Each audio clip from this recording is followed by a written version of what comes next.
Wetware Media presents The Pipeline and the Paradigm, Keystone XL, Tar Sands, and the Battle to Defuse the Carbon Bomb. Written by Samuel Avery and narrated by Andrew Mulcare. Copyright 2013 by Samuel Avery. This recording is copyright 2013 by Wetware Media.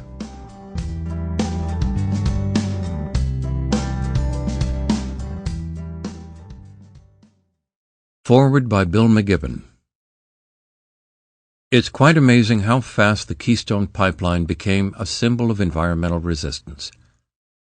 In the late summer of 2011, as activists gathered in Washington, D.C.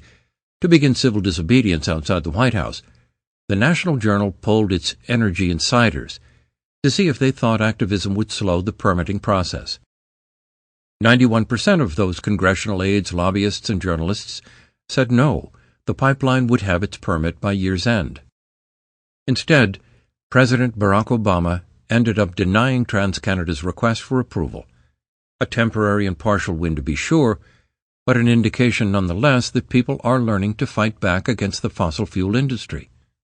In this case, that fight is being led by people on the ground, indigenous environmentalists in the tar sands country, and spirited resistors along the pipeline route all the way to the Gulf. It's being chronicled mostly by people outside the mainstream media, able to use new forms to carry messages around the corporate power that dominates our traditional media. Sam Avery is the perfect example. From blogging to writing a book, he's gone deeper into the story of the pipeline than almost any other journalist. This volume tells a deep story about the resistance to the pipeline, one of the epic battles of recent environmental history. The players are wonderful people, endlessly devoted. Daniel Day in Texas say.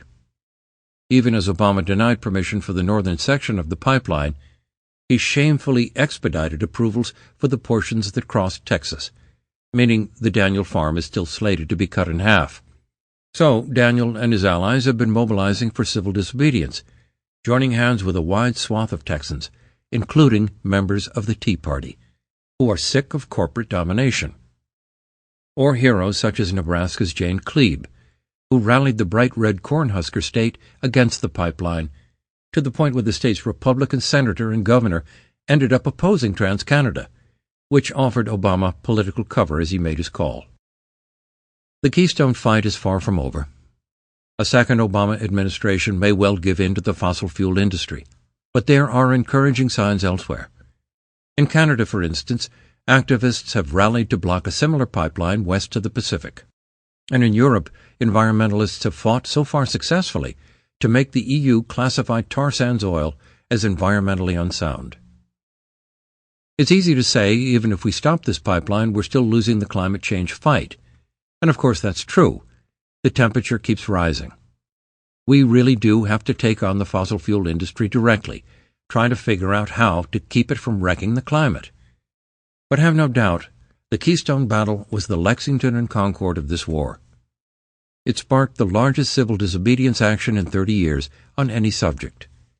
It produced the rarest of defeats for big oil. All we ever win in the environmental movement are temporary victories, and this one may be more temporary than most. But understanding its history is key to making sure there will be many more victories. Many thanks to Sam Avery for telling the on-the-ground truth and for making sure we know what it all means. Bill McGibbon is an author, environmentalist, and activist.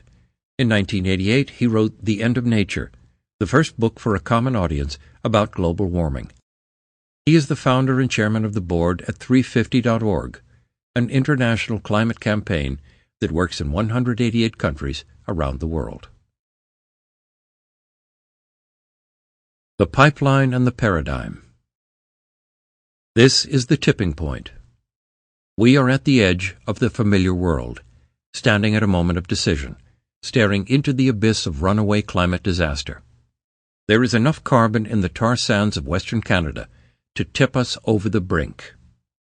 The Keystone XL pipeline will connect that carbon to the atmosphere. It will change the climate. Sample complete. Ready to continue?